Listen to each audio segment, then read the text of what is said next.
ಇರ್ತಾರೆ. ಹೀಗಾಗಿ ವಿಮಾನದಲ್ಲಿ ಪ್ರಯಾಣ ಮಾಡುವಾಗ ದೀರ್ಘಕಾಲ ಪ್ರಯಾಣ ಮಾಡಿದ್ರೆ ಅನಾರೋಗ್ಯಕ್ಕೆ ಈಡಾಗುವ ಲಕ್ಷಣಗಳು ಜಾಸ್ತಿ ಇರ್ತವೆ. ಜೊತೆಗೆ ಅವರು ಅರೆಸ್ಟ್ ಆಗೋದ್ರಿಂದ ಯಾವುದೇ ಒಂದು ರಿಸ್ಕನ್ನು ತೆಗೆದುಕೊಳ್ಳದೆ ಅವರನ್ನು ವೈದ್ಯಕೀಯ ಪರೀಕ್ಷೆಗೆ ಒಳಪಡಿಸಿ ನಂತರ SIT ಕಚೇರಿಗೆ ಕರೆದುಕೊಂಡು ಹೋಗುವ ಒಂದು ನಿಲುವಿಗೆ SIT ಅಧಿಕಾರಿಗಳು ಬಂದಿರತಕ್ಕಂಥದ್ದು. ಈ ನಿಟ್ಟಿನಲ್ಲಿ ಬೋರಿಂಗ್ ಆಸ್ಪತ್ರೆಯಲ್ಲಿ ವೈದ್ಯಕೀಯ ಪರೀಕ್ಷೆ ಆದ ಬಳಿಕ ಅವರನ್ನು SIT ಕಚೇರಿಗೆ ಕರೆದುಕೊಂಡು ಹೋಗಲಾಗುತ್ತೆ. ಬೆಳಗಿನವರೆಗೂ ಬಿಟ್ಟು ಬೆಳಗಿನ ನಂತರ ನಾಳೆ ಕೋರ್ಟ್ನಲ್ಲಿ ಅವರನ್ನು ಪ್ರೊಡ್ಯೂಸ್ ಮಾಡಿ ಯಾವ ರೀತಿ ಕಸ್ಟಡಿಗೆ ಪಡೆದುಕೊಳ್ಬೇಕು. ಯಾಕಂತಂದರೆ 3 ಅತ್ಯಾಚಾರ ಆರೋಪದ ಪ್ರಕರಣಗಳು ಅವರ ಮೇಲೆ ದಾಖಲಾಗಿರ್ತಕ್ಕಂಥದ್ದು. ಇದರಲ್ಲಿ ಪ್ರತ್ಯೇಕವಾಗಿ 3 ಪ್ರಕರಣಕ್ಕೆ ಸಂಬಂಧಿಸಿದಂತೆ ಅವರನ್ನು ಹೆಚ್ಚಿನ ತನಿಖೆಗೆ ಕಸ್ಟಡಿಗೆ ಪಡಿಬೇಕು. ಹೀಗಾಗಿ ಮೊದಲು ಏನು ಹೊಳೆನರಸೀಪುರ ಟೌನ್ ಠಾಣೆಯಲ್ಲಿ ದಾಖಲಾಗಿದ್ದಂಥ FIRಗೆ ಸಂಬಂಧಿಸಿದಂತೆ ಒಂದು ರಿಮ್ಯಾಂಡ್ ಅಪ್ಲಿಕೇಶನನ್ನು ರೆಡಿ ಮಾಡಿ ಅವರನ್ನು ಕಸ್ಟಡಿಗೆ ಪಡೆದುಕೊಳ್ಳುವಂಥದ್ದು.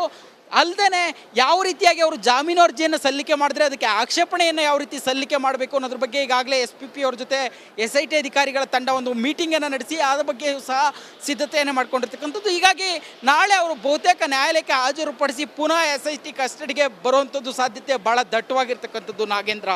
ಎಸ್ ನಾಗರಾಜ್, ಹಾಗೆ ಸಂಪರ್ಕದಲ್ಲಿರಿ, ಮತ್ತೆ ನಿಮ್ಮನ್ನ ಸಂಪರ್ಕ ಮಾಡ್ತೀನಿ. ನಿನ್ನೆ ಕೆಲವೇ ಕ್ಷಣಗಳಲ್ಲಿ ಪ್ರಜ್ವಲ್ ರೇವಣ್ಣ ಬೆಂಗಳೂರಿಗೆ ತಲುಪಲಿದ್ದಾರೆ. ಕೇವಲ 5 ನಿಮಿಷ ಮಾತ್ರ ಬಾಕಿ ಇದೆ. 12:35 ಲ್ಯಾಂಡ್ ಆಗಲಿರುವಂಥ ಲುಫ್ತಾನ್ಸಾ ಏರ್ಲೈನ್ಸ್ ವಿಮಾನ ದೇವನಹಳ್ಳಿ ಬೆಂಗಳೂರಿಗೆ ಎಂಟ್ರಿ ಕೊಟ್ಟಂತ ಪ್ರಜ್ವಲ್ ಇರುವಂಥ ವಿಮಾನ, ಬೆಂಗಳೂರು ವ್ಯಾಪ್ತಿಗೆ ಎಂಟ್ರಿ ಕೊಟ್ಟಂತ ಪ್ರಜ್ವಲ್ ರೇವಣ್ಣ ಇರುವಂಥ ವಿಮಾನ ದೇವನಹಳ್ಳಿ ಏರ್ಪೋರ್ಟ್ನಲ್ಲಿ ಪೊಲೀಸ್ ಪಹರೆಯನ್ನು ತಿರುಗಲಾಗ್ತದೆ. ನಿಗದಿತ ಸಮಯಕ್ಕೆ ಲ್ಯಾಂಡ್ ಆಗಲಿರುವಂಥ ವಿಮಾನ 12:30 ವಿಮಾನ ಲ್ಯಾಂಡ್ ಅನ್ನೋದು ಪಕ್ಕಾ ಮಾಹಿತಿ.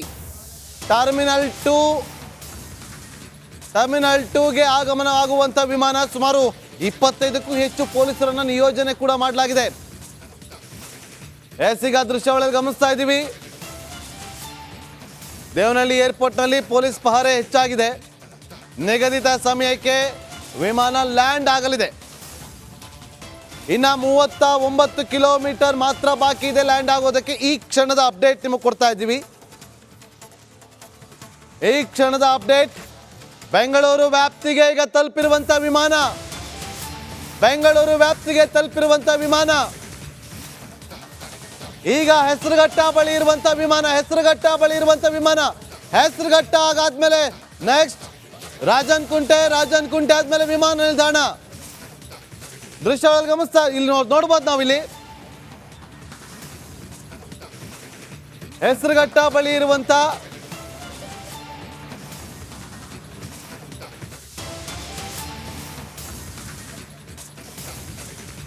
ವಿಮಾನ ಲ್ಯಾಂಡಿಂಗ್ ಮಾಡೋದಕ್ಕೆ ATC ಇಂದ ಗ್ರೀನ್ ಸಿಗ್ನಲ್ ಕೂಡ ಸಿಕ್ಕಿದೆ. ಪ್ರಜ್ವಲ್ ಆಗಮನಕ್ಕೆ ಇನ್ನು 5 ನಿಮಿಷ ಮಾತ್ರ ಬಾಕಿ, 5 ನಿಮಿಷ ಮಾತ್ರ ಬಾಕಿ. ಕೆಲವೇ ಕ್ಷಣಗಳಲ್ಲಿ ಲ್ಯಾಂಡ್ ಆಗಲಿರುವಂಥ ವಿಮಾನ. ATC ಗ್ರೀನ್ ಸಿಗ್ನಲ್ ಅನ್ನ ಕೊಟ್ಟಿದೆ. ಗ್ರೀನ್ ಸಿಗ್ನಲ್ ಕೊಟ್ಟಿದೆ ATC ಅಂದ್ರೆ ಏನು ಅಂತ ನೀವು ಕೇಳ್ಬೋದು. Air traffic control. ATC ಅಂದ್ರೆ ಡೌಟ್ ಬರುತ್ತೆ ಎಲ್ರಿಗೂ, ಏನಪ್ಪ ಇದು ATC ಅಂತಂದ್ರೆ ಏರ್ ಟ್ರಾಫಿಕ್ ಕಂಟ್ರೋಲ್ ಅಷ್ಟೇ. ಕನ್ಫ್ಯೂಸ್ ಆಗಬೇಡಿ, ಇದ್ಯಾರಪ್ಪ ATC ಪರ್ಮಿಷನ್ ಕೊಟ್ಟರು ಲ್ಯಾಂಡಿಂಗ್ ಅಂತೇಳಿ ಕನ್ಫ್ಯೂಷನ್ ಆಗಬೇಡಿ.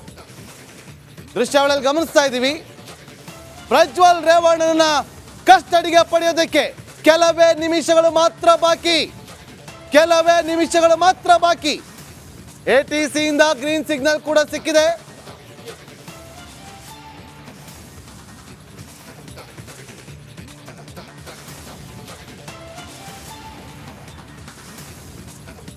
ನೋಡಿ ಅಲ್ಲಿ ಯಾವ ವಿಮಾನಗಳು ಲ್ಯಾಂಡಿಂಗ್ ಆಗ್ತಾ ಇದೆ ಅಂತೇಳಿ ನಿಮಗೆ ಅಲ್ಲಿ ಆ ಬೋರ್ಡನ್ನು ತೋರಿಸ್ತಾ ಇದ್ದೀವಿ. ಅರೈವಲ್ ನೋಡಿ 10 ನಿಮಿಷ ಅಂತ ತೋರಿಸ್ತಾ ಇದೆ. ನೋಡಿ ಇಲ್ಲಿ ದೃಶ್ಯಾವಳಿಯಲ್ಲಿ ಗಮನಿಸ್ತಾ ಇದ್ದೀರಾ, ದೃಶ್ಯಗಳನ್ನು ನಿಮಗೆ ತೋರಿಸುವಂತ ಕೆಲಸವನ್ನ ರಿಪಬ್ಲಿಕ್ ಕನ್ನಡ ಮಾಡ್ತಾ ಇದೆ. ನೋಡಿ ಅಲ್ಲಿ ಕೆಲವೇ ನಿಮಿಷಗಳು ಮಾತ್ರ ಬಾಕಿ. ನೋಡಿ ವಿಮಾನ ಬರ್ತಾ ಇರುವಂತ ಎಕ್ಸ್ಕ್ಲೂಸಿವ್ ದೃಶ್ಯಾವಳಿ ಇದು ನಮ್ಮಲ್ಲಿ ಮಾತ್ರ. ಪ್ರಜ್ವಲ್ ರೇವಣ್ಣ ಇರುವಂತ